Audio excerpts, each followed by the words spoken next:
hearts in bloom. Stars in my soul and my crystals in tune. Floating on clouds made of questions and grace. Talking about life with a chibi little face. It's re-alien, we back again. Floating through your mind in a galaxy den. You're safe here, stardust, take off your mask. We laugh, we cry, we talk, we ask. Gus in the portal with stories to spill. From Saturn to snacks to emotional skill. Talking about brains that zigzag and sing. And how healing feels when you just do your thing. No shame in your orbit, no need to shrink. New words got rhythm, just dance how you think. It's okay to stutter, to stim, to pause. You're light in a vessel with a universal cause. So light your candle, sip your tea. There's magic in your frequency. We are the question. We are the spark. We are the cosmos, healing in the dark. Greetings, galactic spices, and welcome to NeuroGalactic. I'm Ree, I'm your host, and I'd love to invite you to pop your kettle on, make a cup of your favorite hot drink, and zone in to this first episode and the start of my short series, Recipe for Happiness. In this series, we'll be exploring the essential ingredients to the recipe of happiness that make life more fulfilling, joyful, and meaningful. In our first episode, we're starting with a crucial ingredient, forgiveness. And I'll be sharing my thoughts on how forgiveness can be a powerful tool for healing, growth, and happiness. Join me as I dive into this important topic, and let's see what we can discover together. But first, let me tell you a bit about me. I'm Ree, I'm a life coach and a deep intuitive.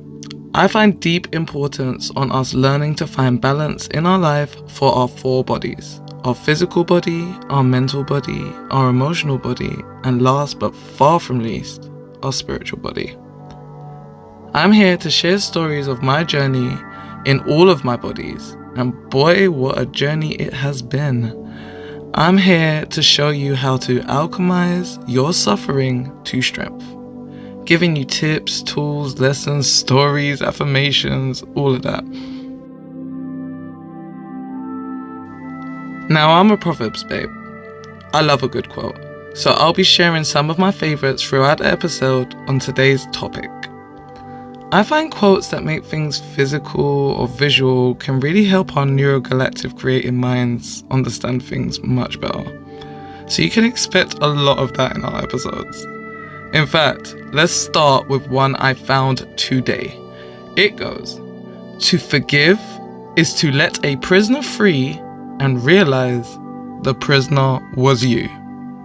Woo! I know you heard that, but I'ma say it again, okay? To forgive is to let a prisoner free and realize the prisoner was you. Now, this is a topic that comes up often with my clients and honestly anyone who will listen. Now, you guys are here. Thanks, Spices. Oftentimes, we have the perspective that when we forgive someone for doing us wrong, we are somehow letting them free with no punishment. Like, they can't have this precious forgiveness that I don't even allow myself to possess. See, forgiveness is for you. It's for your peace. It's so you feel lighter. It's so you move freer. It's so you're not living in fear. I often joke it's like we're on WWE and we tagging ourselves from the person who hurt us, like, yep, don't worry, I got it from here. I'll keep on hurting me from this point on. Forgiveness doesn't mean reconciliation. Forgiveness doesn't mean forget. Forgiveness doesn't mean your pain isn't valid. Forgiveness means no longer punishing yourself for the pain another caused you. Forgiveness could also mean, for a lot of us, releasing self-judgment and criticism from mistakes that we ourselves have made. Forgiveness is a huge tool and a gift we give ourselves. Free yourself today from the shackles of your own grudges. But how? Don't worry, Spices, I've got you. Today, I'll be teaching you some techniques to acquire forgiveness for your very own recipe to happiness. Starting with some affirmations. Now, I'm going to give you 10 affirmations and I'd like you to pick at least 4 to affirm. Pause the podcast if you need to, make note of the 4 that pull you, and repeat them 4 times each, daily. Now, listen carefully, make note, rewind if you need to, but I'm about to start. The first affirmation. I choose to forgive and release all negativity. Number 2. I am worthy of forgiveness and healing. Number 3. I forgive myself for past mistakes and choices. Number 4. I release all resentment and anger, making space for love. Number 5. I am capable of forgiveness and moving forward. Number 6. I let go of the past and focus on the present. Number 7. Forgiveness flows through me, freeing my heart. Number 8. I choose compassion and understanding over judgment. Number 9. I forgive others and release the burden of resentment. Number 10. With each breath, I release pain and welcome forgiveness. Take time to really feel the affirmations.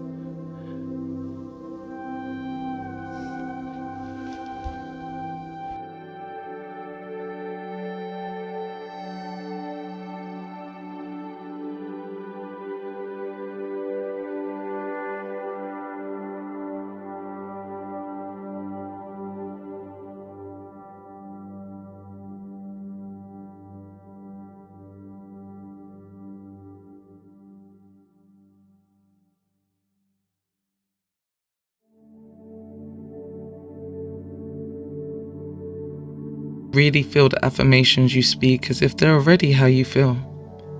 Fun fact about the brain: it cannot tell the difference between make-believe and reality, so whatever it processes becomes real.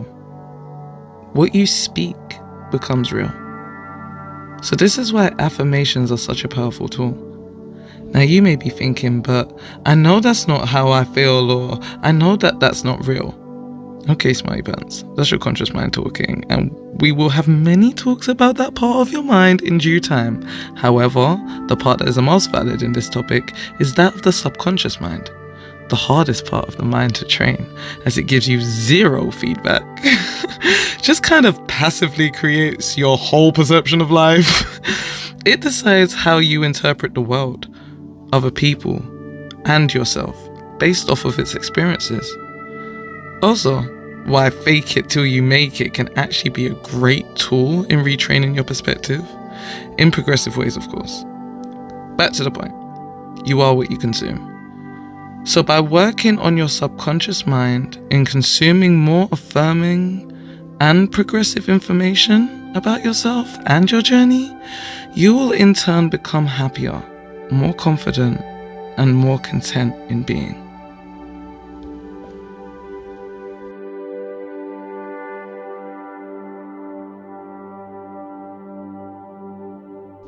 For the next part of the show, I want to switch it up a little and play a game with you at home or wherever you are.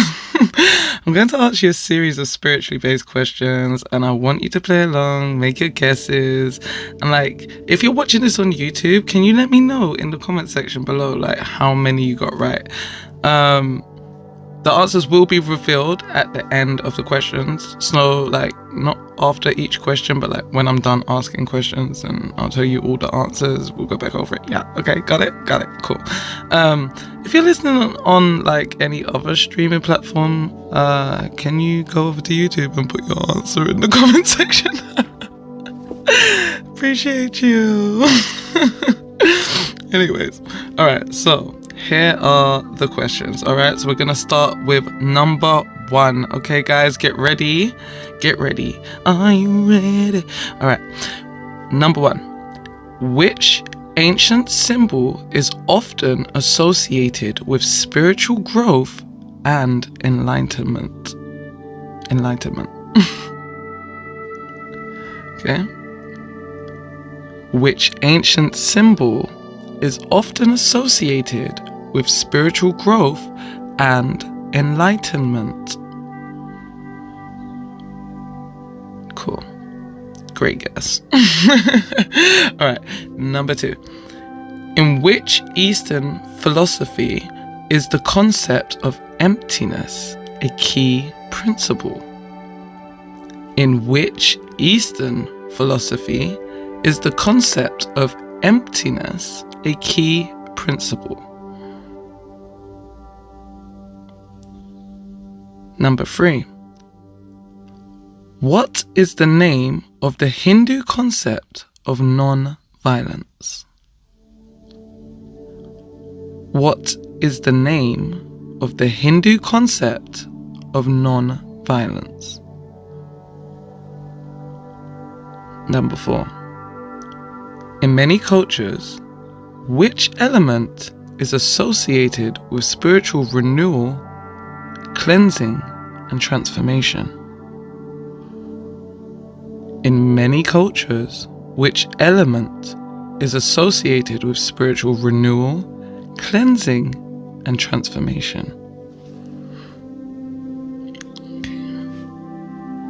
Number 5. In many spiritual traditions, what is the term for the practice of mindfulness or being present in the moment? In many spiritual traditions,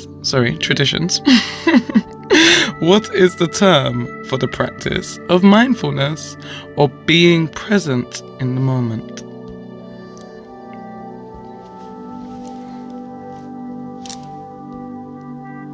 Number 6.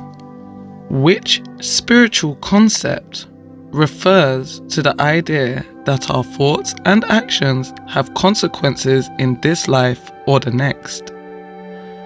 Which spiritual concept refers to the idea that our thoughts and actions have consequences in this life or the next?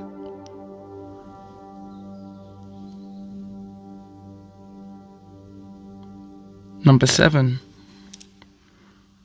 In Hinduism, what is the term for the cycle of birth, death, and rebirth? In Hinduism, what is the term for the cycle of birth, death, and rebirth? Number 8. Which spiritual practice involves the use of specific physical postures, breathing techniques, and meditation? Which spiritual practice involves the use of specific physical postures, breathing techniques, and meditation?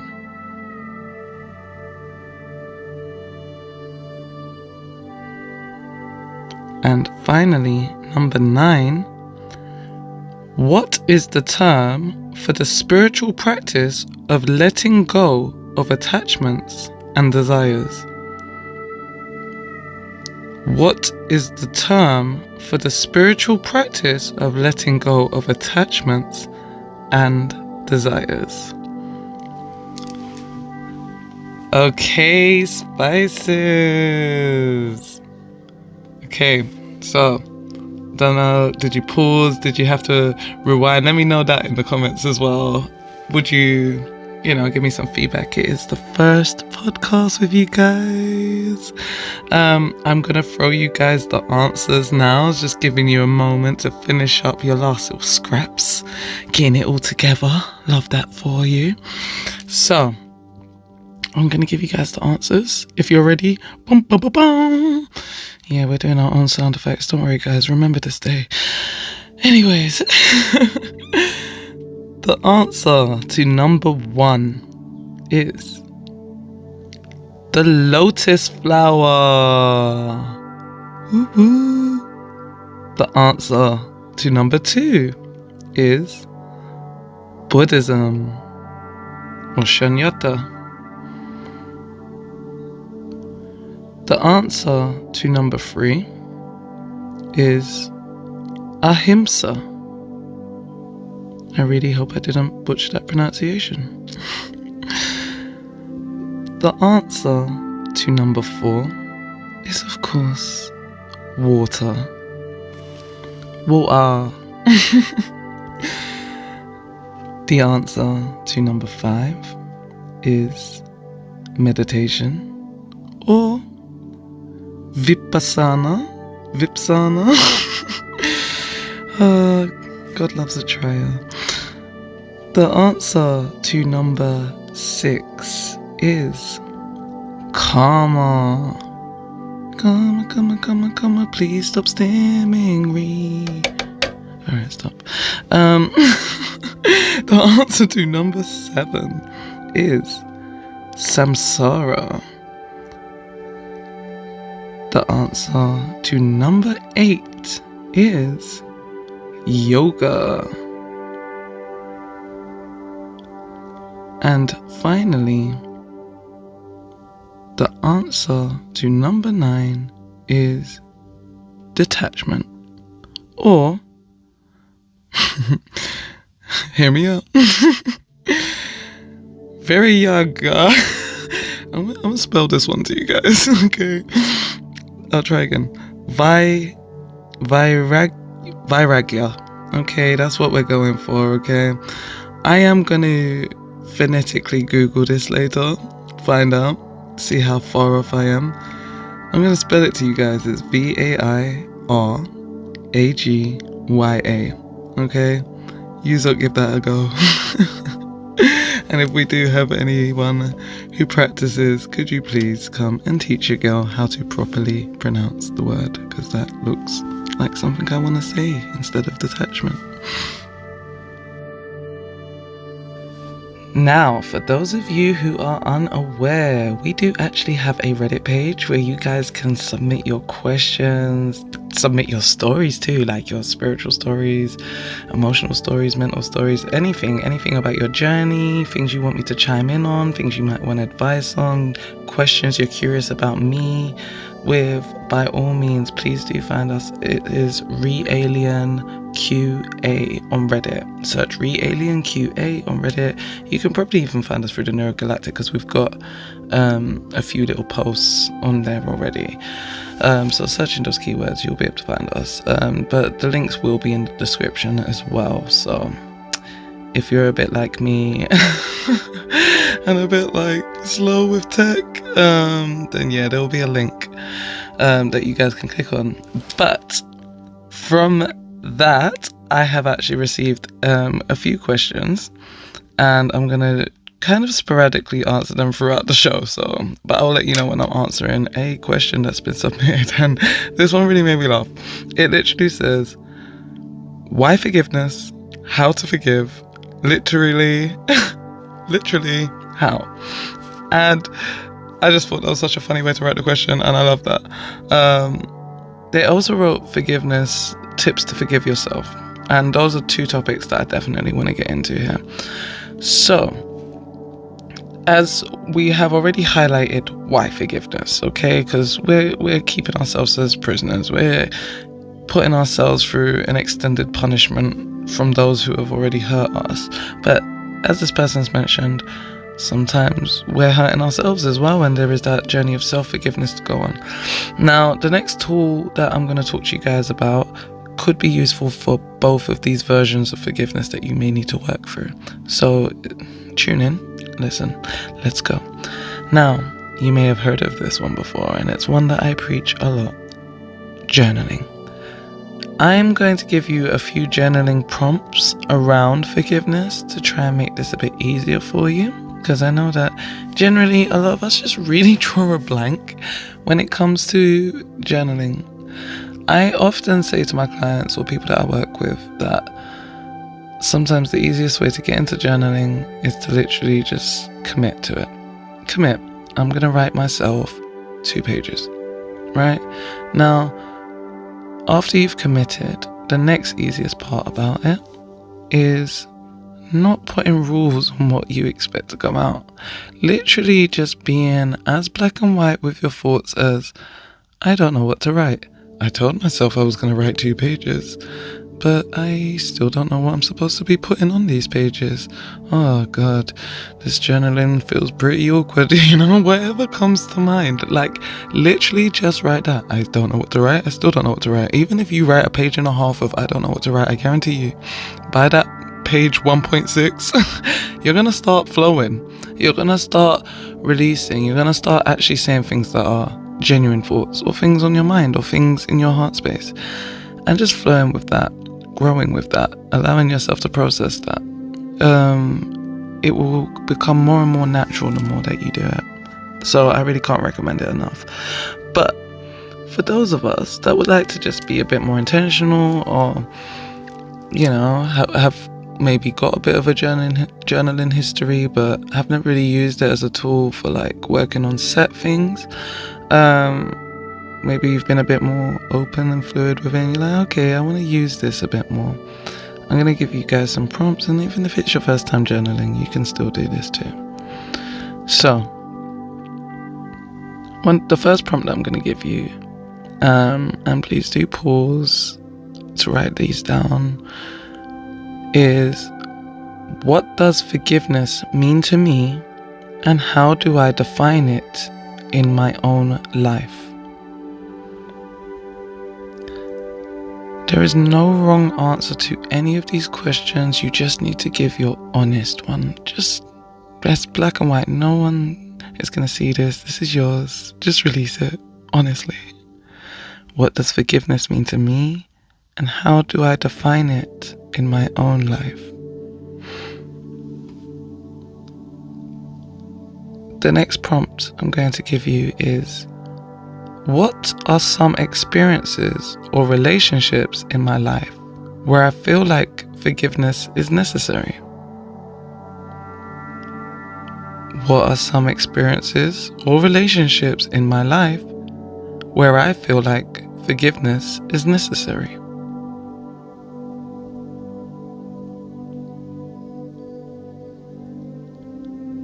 The next one is, how do I feel when I think about forgiving someone or something? What emotions arise? How do I feel when I think about forgiving someone or something? What emotions arise? Now, the point of those 3 questions is kind of just reflecting energy. I don't want you to put any judgment on your answers for these questions. I really do want you to ease yourself through that and just allow a space where you get to be really honest about your answers on this. If your answer is to, how do I feel when I think about forgiving someone or something? If it's like, F them, that's allowed. Write it down. You get to say the uncensored version. Okay, so please do take that time and just be kind to yourself as you go through these processes. Now, you may notice that when you answer those questions that certain emotions might start to come up. Usually some form of like hurt or anger. So, around that, I have some questions too. I would like you to make note of the next question, which is, what specific hurt or anger am I holding on to, and how is it affecting my life? What specific type of hurt or anger am I holding on to, and how is it affecting my life?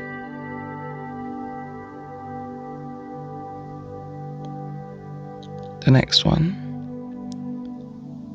How is holding on to this hurt or anger impacted my relationships, well-being, or daily life? How has holding on to this hurt or anger impacted my relationships, well-being, or daily life?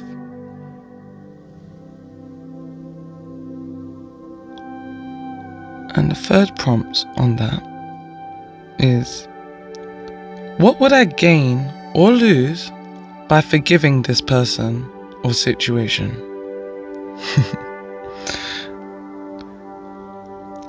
What would I gain or lose by forgiving this person or situation?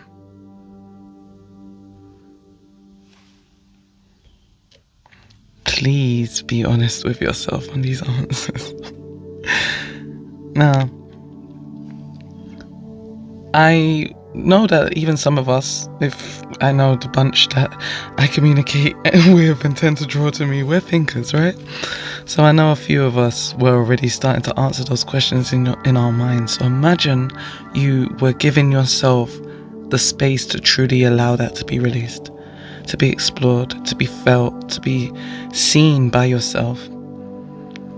Sometimes we don't even allow ourselves to be seen by ourselves, then get so upset that we're not seen in the world. Now, after we've kind of processed we've done a bit of reflecting, we've done a bit on like the hurt and anger, I feel like it's good to start to like pull ourselves out of our own experience and go more into the observer perspective. Now, this isn't to make excuses for people. This is to make peace for yourself. But now we're gonna start looking at empathy. Now I know, you don't want to have empathy and understanding for the person that hurt you. Of course not, no. But it's actually what brings us to our peace a lot quicker. So I have some questions on that too. And for those of us bold enough to put ourselves there, I will read them out for you. So, the first one in this section is very much try to see the situation from the other person's perspective. What might they have been going through? Try to see the situation from the other person's perspective. What might they have been going through?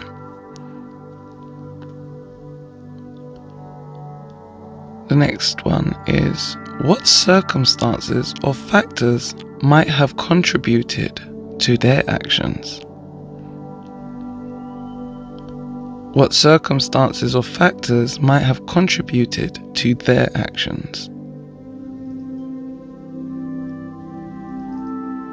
And the final one in this area is, can I find it within myself to understand or empathize with their humanity? Can I find it within myself to understand or empathize with their humanity?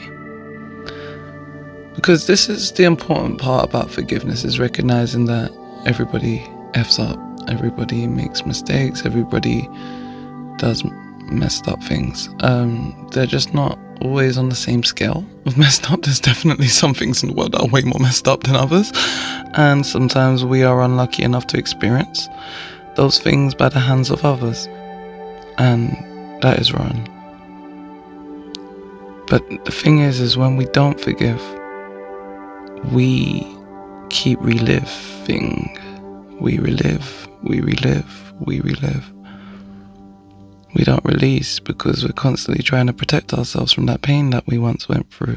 Anything that reminds us of that pain we are now avoidant of, or nervous around, or stressed about, we're now being reactive to things that remind us of it. It may not even be it, but something in our brain and that subconscious mind of ours has wired it to be connected to that now. And we become the prisoner. By holding these grudges, we're not punishing them, we're punishing ourselves. They continue to live their lives freely, doing as they please. And their journeys are their journeys, their cycles will be their cycles, and they will receive what they are meant to receive, and they will move on in where they're supposed to move on, and everybody goes on their own journeys. But it's really important to recognize the power you hold in your own journey, and whether or not you allow yourself the freedom of forgiveness. Sometimes just putting yourself in their shoes, even if you would never do the things that they do, can make it easier for you to release it. When you become a bit more objective to the situation and watch it from a higher perspective, you can find it easier to walk away from the things you clung to. So, with that in mind, letting go. I have a few prompts for you to ask yourself in your journals to help you with that part. Ask yourself, write in your journal, what does forgiveness look like for me in this situation? Is it about reconciliation, release, or something else? What does forgiveness look like for me in this situation? Is it about reconciliation, release, or something else? The next one is, what steps can I take to work towards forgiveness, and what support systems can I lean on? What steps can I take to work towards forgiveness, and what support systems can I lean on?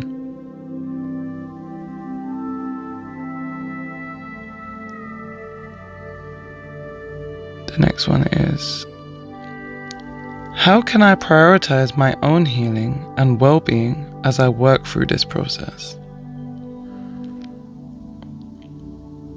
How can I prioritize my own healing and well-being as I work through this process?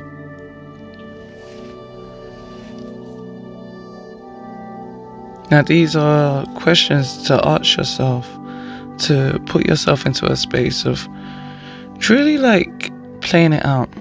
I like to speak a lot about the examples that how our minds can really trick us out of situations and hold us away, because our minds are scared. Our minds only work off of what they've seen, what they've experienced, what they've heard, what they've smelt, what they've tasted. They only go off of that. But also we live in an age where there is television and actors and movies and performances and all kinds of things. So our brains have a whole bunch of information that has been fed and trained to perceive many dangers and, experiences. So there's loads of reasons why our minds might be a bit unstable. However, I digress. I say these points because it's important to put yourself in a position where you're able to recognize what it looks like down the line, and playing it out. The example that I tend to give to people is to play it out. A lot of the times we have these fears in our head. Play it out. Oh, I like that girl at the bar, but I don't want to talk to her in case she rejects me. Okay, and then what? Play it out. Play it out beyond the rejection. Oh, I carry on having a good night. Okay, great. Okay, great. So you might as well take the risk. But the point is it's good to kind of see beyond the fear of what if it does this and what if it does that. Play your thoughts out further. And sometimes journaling can really help us to do that. And then the final bunch of questions, the final set 3, is more focused on now going through the things that you've learned about yourself and learning to properly release it. So we're going to go with the first one, which is write a letter. And this is not to be sent, okay? Let me just say that one more time. Do not send a letter. Do not send it. Don't act, oh, I don't know how this letter ended up at your house. No, honey. This one's for you, okay? Write a letter to the person or situation you're struggling to forgive. What do you want to express or release? Now, please be as raw as possible in this moment. Really, really let it out. Really, really let it out. Write a letter. And again, do not send it to the person or situation you are struggling to forgive. What do you want to express or release? What does forgiveness mean to me, and how can I integrate it into my life? What does forgiveness mean to me, and how can I integrate it into my life?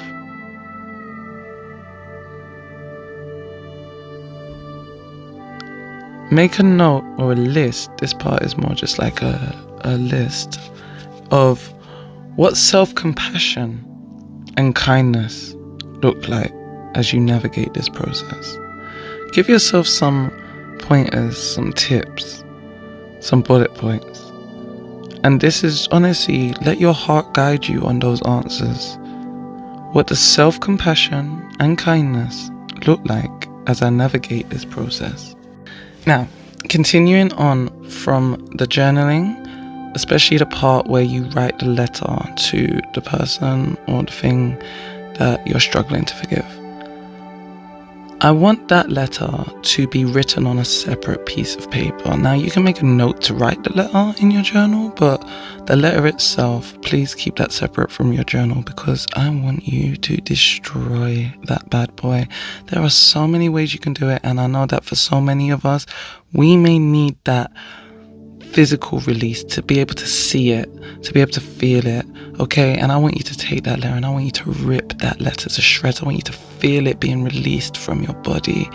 Burn it if you want to. Chuck it in a stream. Watch it wash away. Whatever you have to do to bring it to that physical place, that's what I want you to do. Now, I do actually have a few rituals that I'd like to share with you guys. Now, obviously, the writing the letter one, that's a great one. That can be a form of journaling. It can also be considered a ritual if you decide to rip it up or throw it in the river or, burn it, whatever works for you. But I would definitely recommend that. It's such a great release and a really good way to just physically feel like that energy is coming out of you.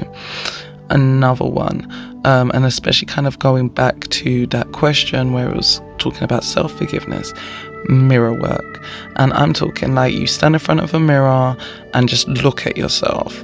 You'll say things out loud to yourself like, I forgive you, I forgive myself. Like, really connect with that feeling. Like, repeat that daily. Like, really pour that into yourself. That is going to be one of the most impactful tools for your own self-forgiveness journey. I also want you to feel like if you can find a picture of yourself from a stage in your life that resonates most with the part of yourself you're struggling to forgive, look at her, look at him, look at them, whatever. Please find that connection of, look at that alien, whatever you identify yourself as.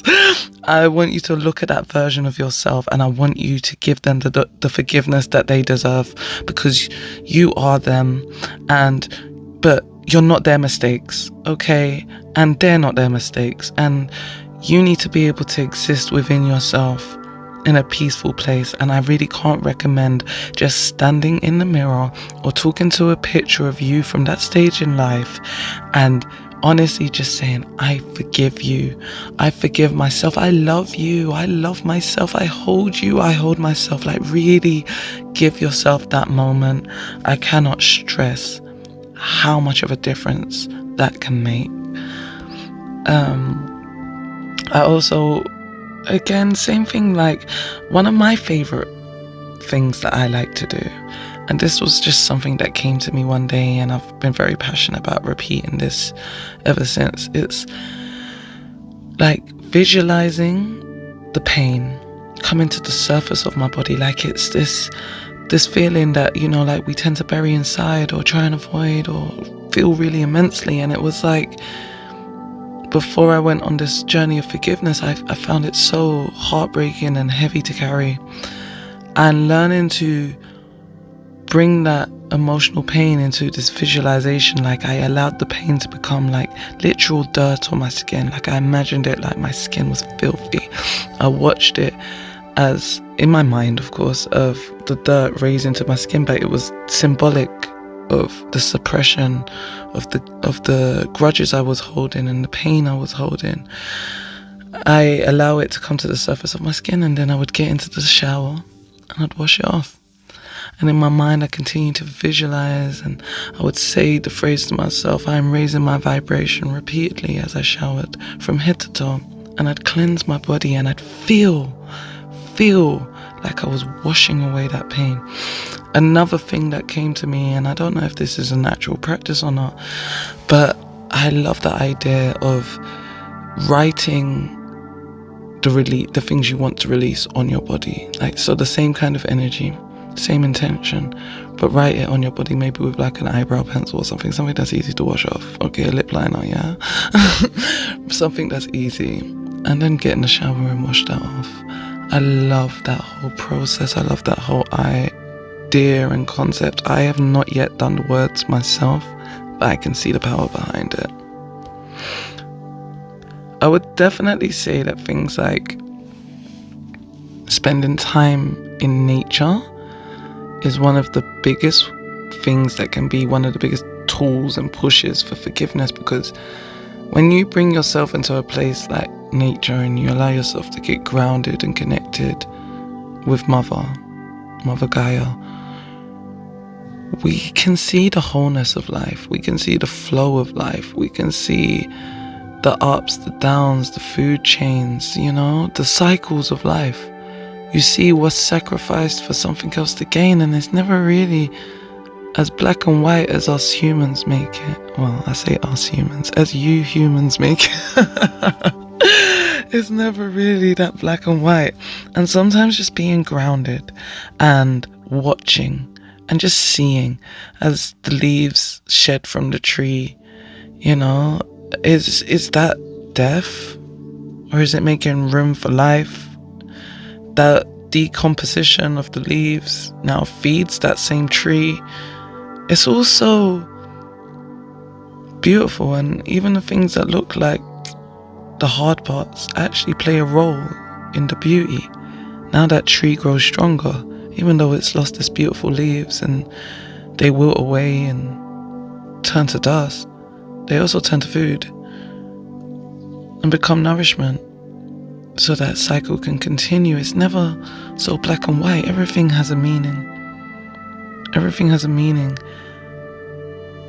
And it's important for us to allow ourselves to experience life on its wholeness and not hold ourselves back by being too scared to move forward because there's pain ahead. There's pain behind. There's pain where you are. There's also beauty in every direction, and should you choose to step towards it, it is yours. Choose to step into it, it's yours. This actually brings me to another question that I was asked. I'm just going to quickly see if I can open that and read it verbatim. If not, I'll go off of how I remember it. Please do.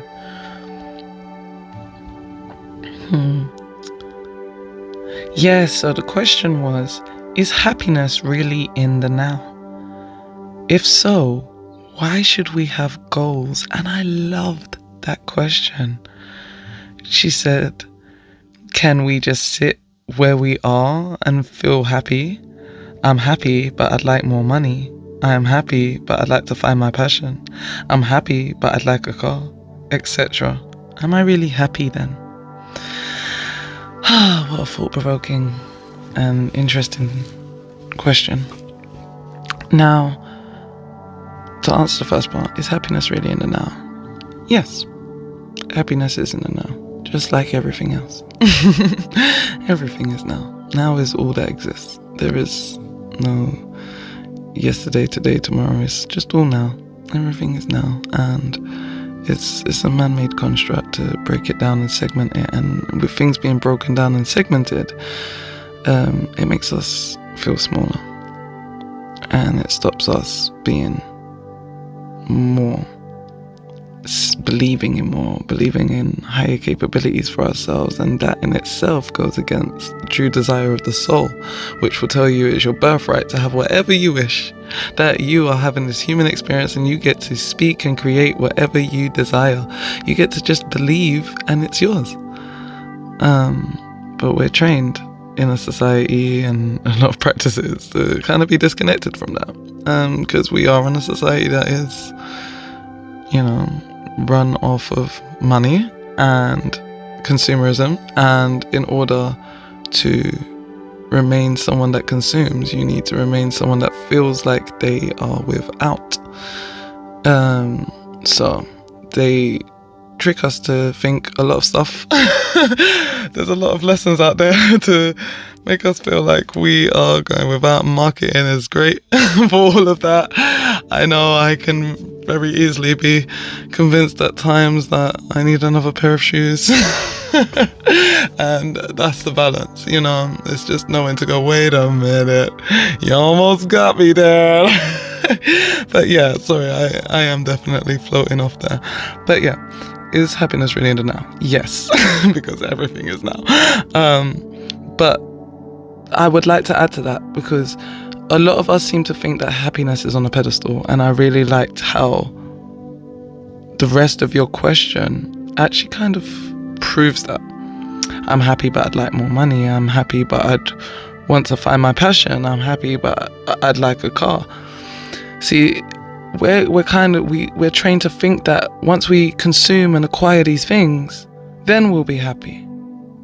When I have this, then I'll be happy. I'll put it on this pedestal, and when I have my car, I'll be happy, and when I find my passion, I'll be happy, and when I have more money, I'll be happy, and then I'll be happy. No. Then you'll meet what you imagined in your head and move your happiness along, like you always have done, like we always have done. This is the issue with consumerism, and this is the issue with putting our happiness on a pedestal.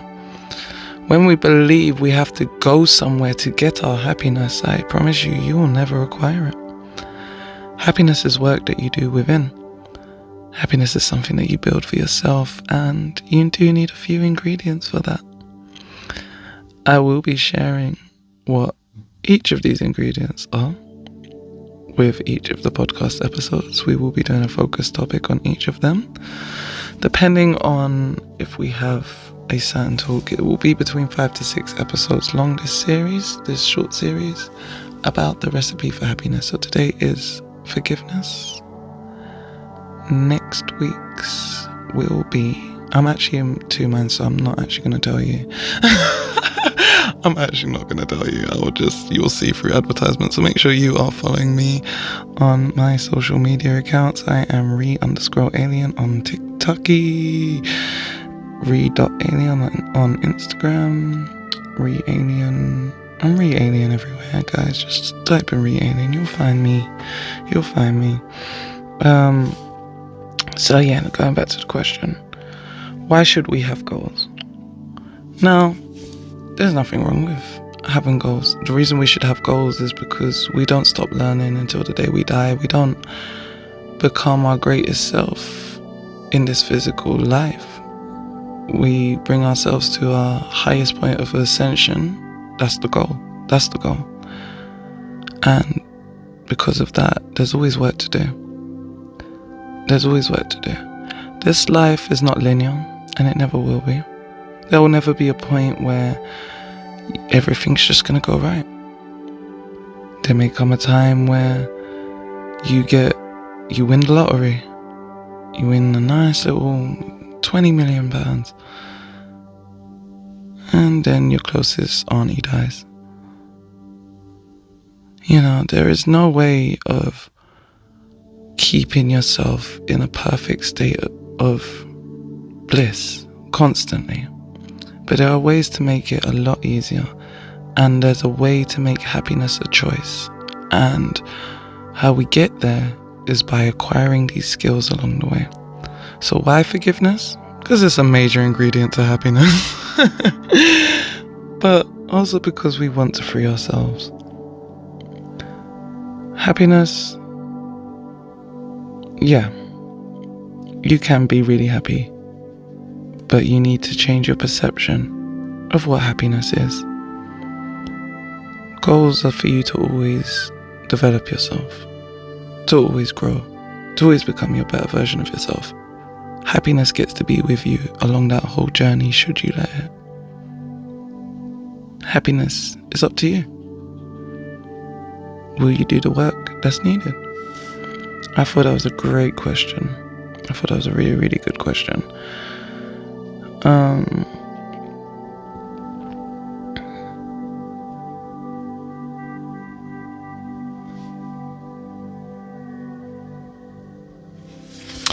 I've just seen an extended part of the question. There was a long pause there, so I'll probably have to cut that out. Okay, I've just seen an extension to the question. If it's acceptable, I'm happy, but can still set goals. How do I prevent comparing myself to others, which usually steals my happiness? Now, there are other ingredients. There are other ingredients to the recipe to happiness that would help you a bit better, help you a bit more in regards to comparison. But we're working on that overall self-love, and to be your most loved self from yourself is to be your authentic self, to be on your growth, to be on your development, to be pouring into yourself, to be showing up for yourself. In that, there's no room for comparison. The only person that in your self-love journey that you will have room for in regards to who you'll compare yourself to will be yourself. That will be yourself. You will only ever compare yourself to yourself on that journey, but how do you stop yourself from comparing yourself to others? I am going to have to answer that on another episode. Now, we haven't talked about what is a very, very important part of forgiveness. Boundary setting. Ooh, yes, I know. You thought I was all just namaste, forgive them, never, but yeah, we're forgiving them, but we're also setting boundaries, okay? People don't get to access you after doing all of that, okay? They got a piece of your energy and they did that with it. They have to stay out. So yes, we are going to be talking through some of the important parts about why you should have boundaries, because ultimately everything in life is a blessing or a lesson, right? Sometimes we go through hard things, and those things we call lessons, okay? So now you've gone through an experience. Somebody has shown you who they are. They've shown you what they're capable of, and they've shown you the level of respect they have for you, which is nada, okay? So what do you get to do with that lesson? Oh, first off, we give thanks to the Most High, okay? We give thanks to the divine, to the universe, to God, to Allah, whatever you call your divine energy. No, there's no issues here with any of that. Please do give your thanks though, okay? Because an attitude of gratitude is what really brings that flow of positive change into the atmosphere. That's what really puts us into that love frequency. An attitude of gratitude is one of the most powerful tools that you could use. So after we give our thanks, we start to make sure that we protect ourselves from the energies we were exposed to, what we've experienced, what was dragging us down, what affected us in a bad way, what traumatized us, what shook us up. We get to have those boundaries. We just don't live in fear anymore because we learn the person who does that. That doesn't mean that we don't learn the lesson that people are capable of that, but we don't assume that every person is going to do that. You see, these are even boundaries that we have within ourselves.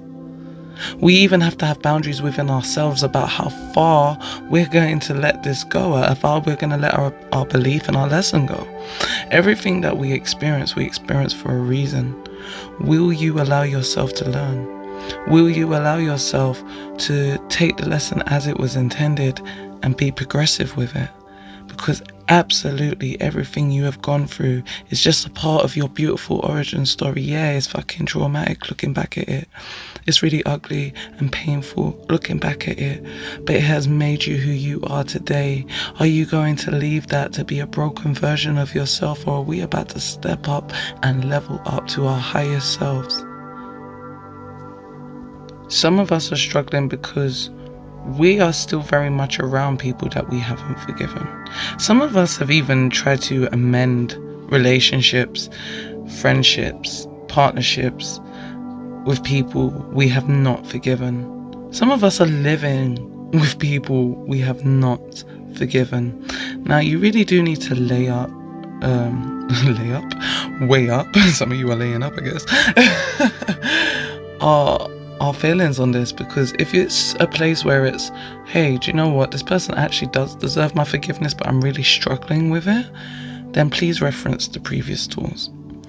If it's a thing of, this person actually doesn't deserve my forgiveness, but I don't feel strong enough to walk away from this situation, I don't feel independent enough to be away from that, I don't feel capable enough, then we need to start looking in new ways, because we need to go a lot deeper into versions of codependence that may be existing for yourself, ways that you may be struggling with, just learning to be away from that. You may have been mentally manipulated, you may have been controlled and broken down, and there's a lot of deep work that goes into restoring that.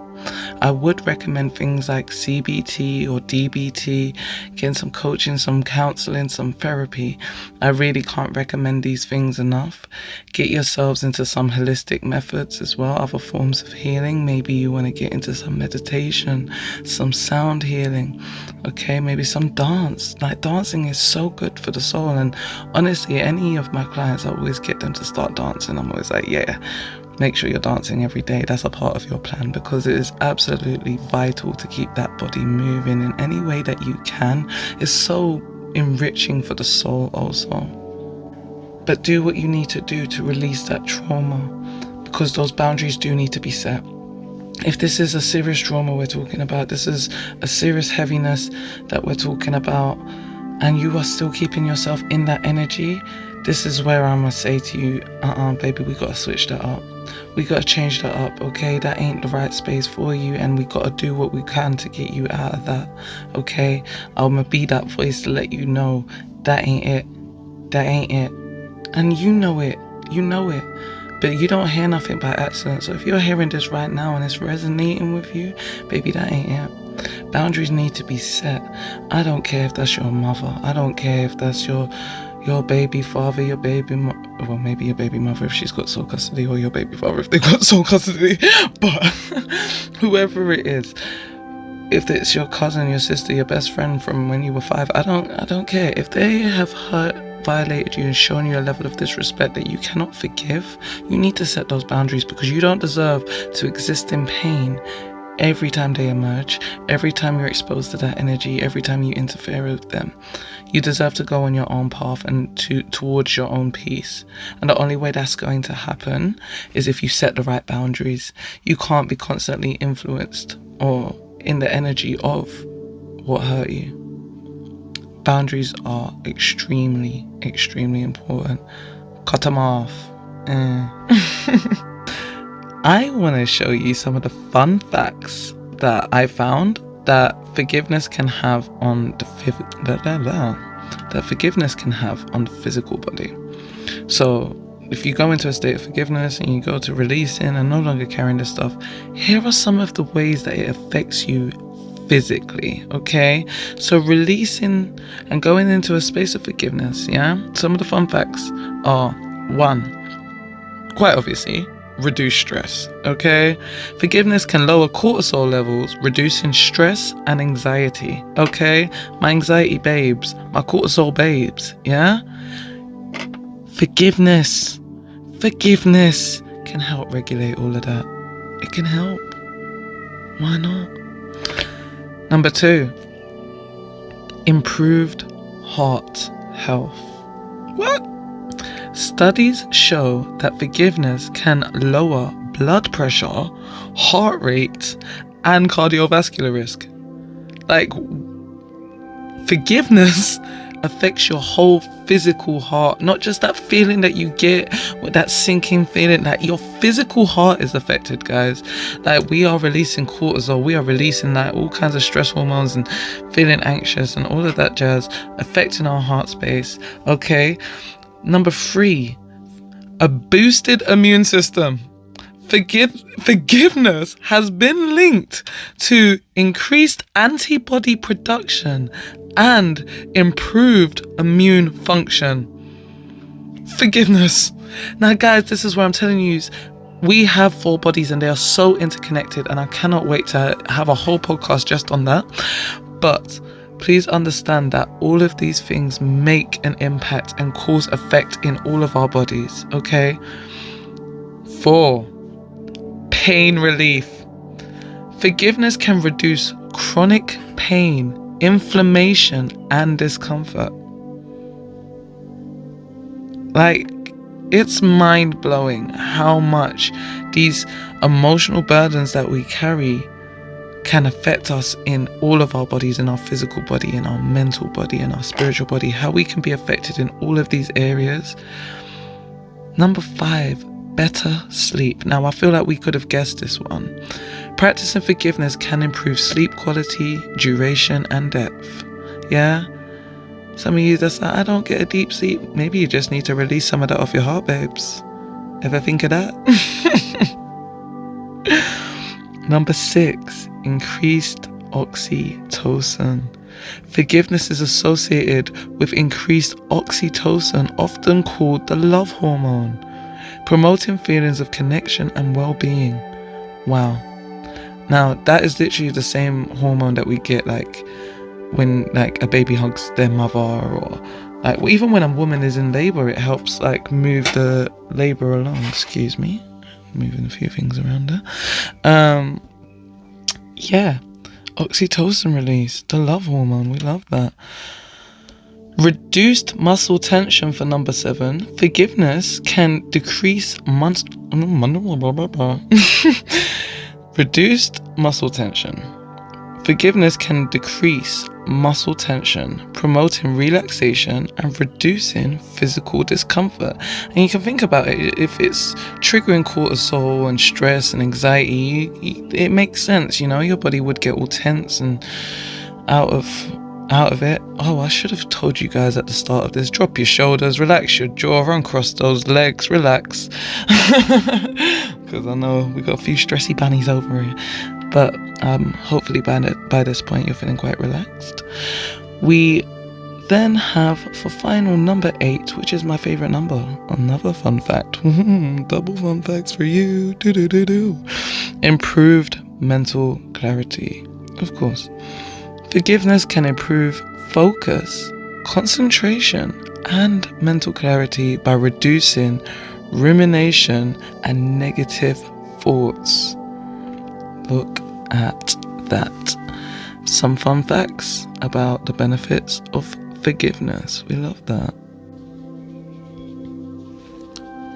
So in today's episode, we have spoke a lot about the obstacles that we may face with forgiveness.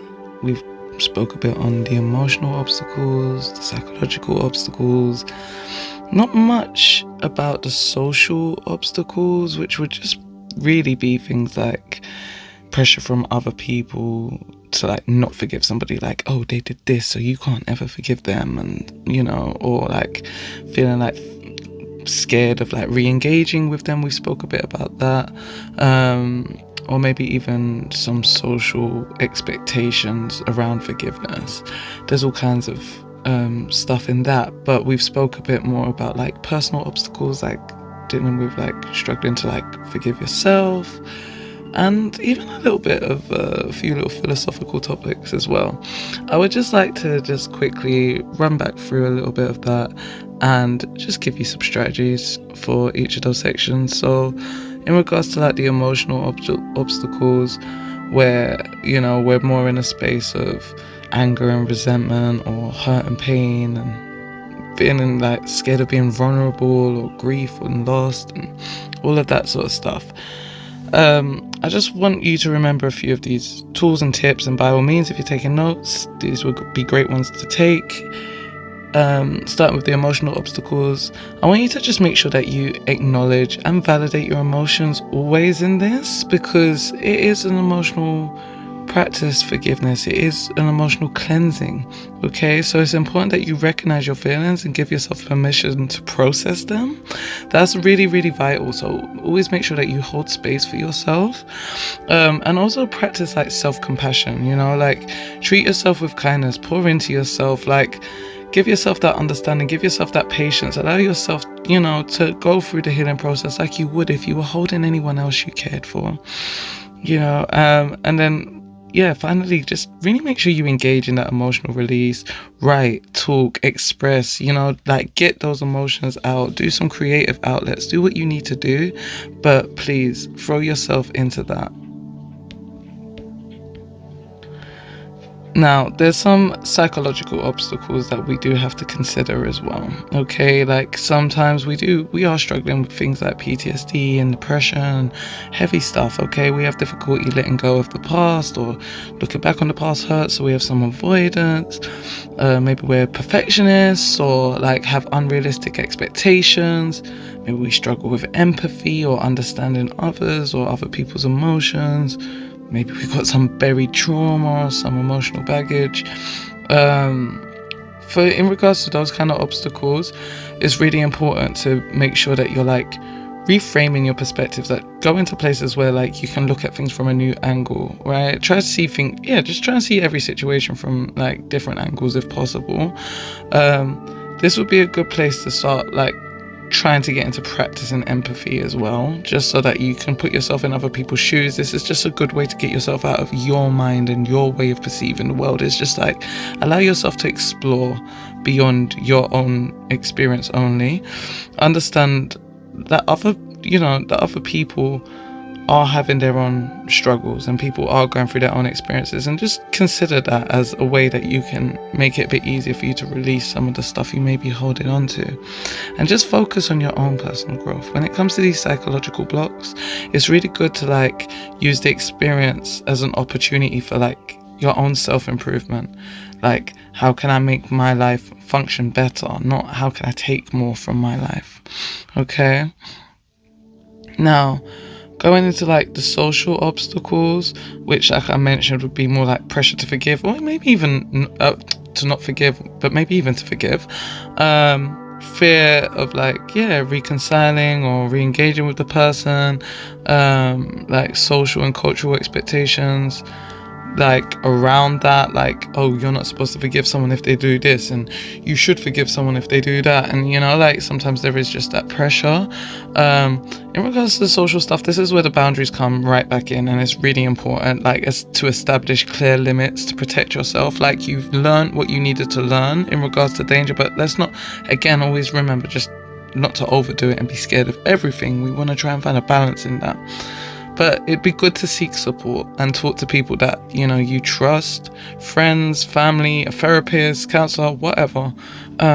Definitely would be beneficial for you to engage in that kind of communication, and definitely prioritize your self-care. Like, really do focus on your own healing and well-being. When it comes to these kind of social things, try not to let people get in your head, and really try and just bring yourself into a space where it's like, well, what do I feel? What is it that I want? And journaling can be, again, probably your best tool for that. Then, of course, we're looking into things like personal obstacles, self-blame, like guilt, lack of self-compassion, or like self-forgiveness. Like, when you're really like an overthinker and you beat yourself up, a lot of negative self-talk or views on yourself. Maybe you struggle with your sense of self, or you're worried about maybe losing your identity or sense of self if you forgive this person, or you're going to look like this, or you're going to look like that. And maybe even just feeling confused about like how to forgive. In these cases, it would be more encouraged to like practice like self-forgiveness. That's going to be very vital, like treating yourself with kindness and understanding, showing up for yourself, pouring into yourself, loving on yourself. Like this is going to be a great tool in this area. really working on releasing that perfectionism perspective that you've got. Like, recognize that mistakes are very, very, very natural part of life, let alone growth. Okay, I am the queen of effing up. Okay, but it's from all of my F-ups that I've managed to create something really beautiful for myself, guys. Okay, we're very happy where we are now. But it's from making those mistakes that I've been able to learn so much, to be progressive for myself, and I honestly cannot recommend it enough. Alright, so recognize, that mistakes are a natural part of like life and growth, and just forgive yourself, release that perfectionism. And then, really go into that attitude of gratitude. Focus on the positive aspects of your life. That's going to be something that really helps you, like, in overcoming that inner critic that likes to tell you loads of negative things about yourself. Okay, and then the final category that I've created is like the philosophical obstacles. And this is going to be more around like your beliefs, like about like justice, accountability, like morality. If you're very much like, no, that's not fair, like, if you're in that energy, and that was one of my biggest blocks with forgiveness, was very much that it is unjust. If you're in that kind of vibration at the moment, these could, in the philosophical obstacles, these are some of the things that you may be facing, like beliefs around justice, accountability, morality, difficulty reconciling forgiveness with like your personal values,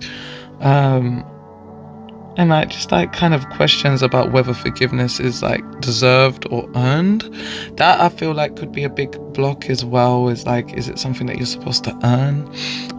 Which I feel like was kind of taught to us a lot as a society, which is why I think a lot of us have this block. But in those kind of areas, I would recommend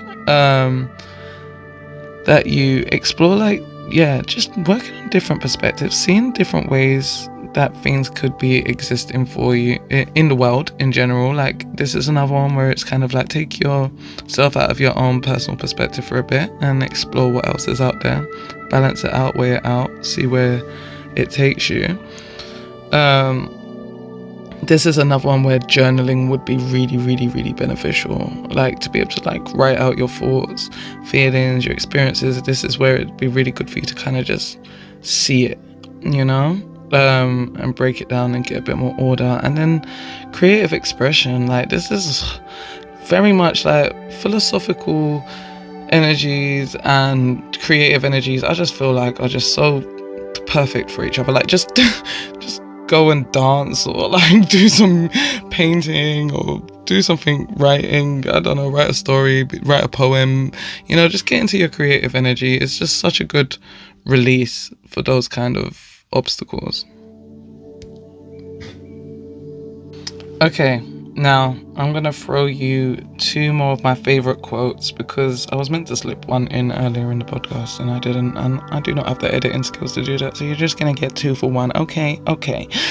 So my favorite quote, I'm gonna give it to you, and I use this quote all the time. If you are one of my supporters and you watch me live every day on TikTok, you will have heard this one for sure, and it is wait,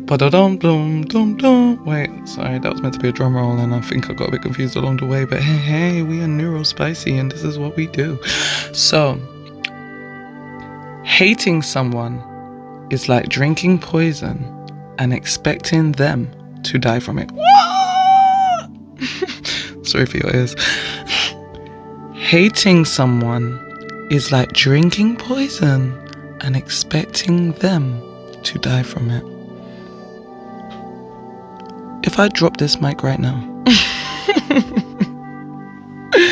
that is honestly my favorite quote of all time. When you want to hold on to that hate, when you want to hold on to that grudge, baby, you are just sipping that arsenic. You're just like, you know what? Cyanide on the rocks? No, baby. That's gonna kill my enemy. It ain't, babe. It ain't, babe. Babe, put it down. Put it down.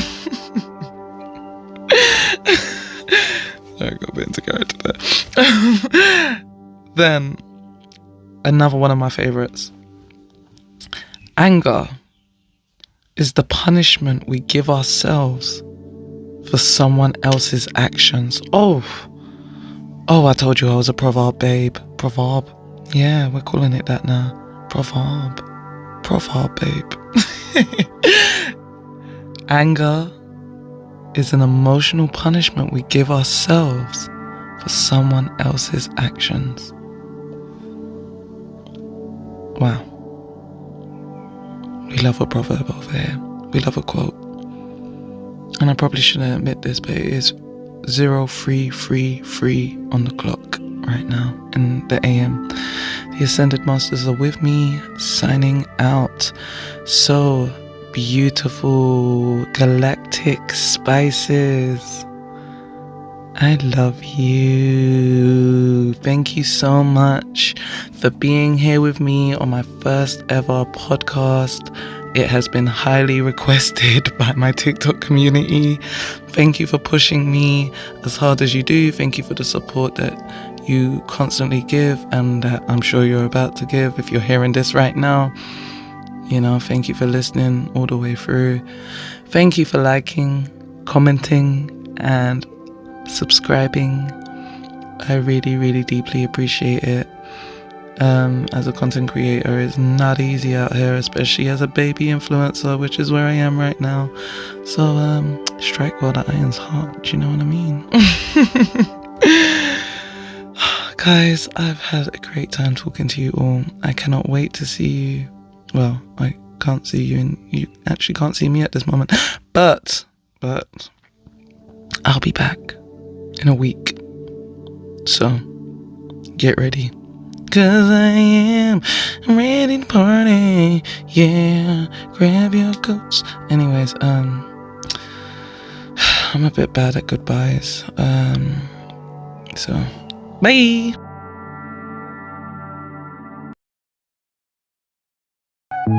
Yeah, re-alien, the vibe is lit, on the moon with the mic and a healing kit. Alien core with the firming talk, welcome to the show, now let's take that walk. Yeah, re-alien, the vibe is lit, on the moon with the mic and a healing kit. Alien core with the firming talk, welcome to the show, now let's take that walk. Let's take that walk. Yeah, re-alien, the vibe is lit, on a moon with a mic and a healing kit. Alien core with the firming talk, welcome to the show, now let's take that walk. Let's take that walk.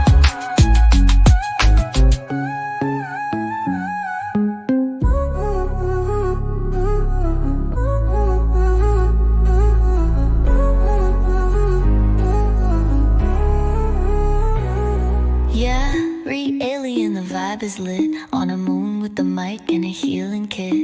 Alien core with the firming talk, welcome to the show, now let's take that walk.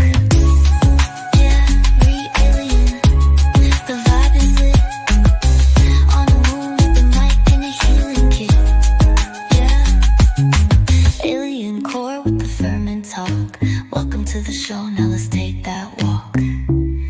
Yeah, let's take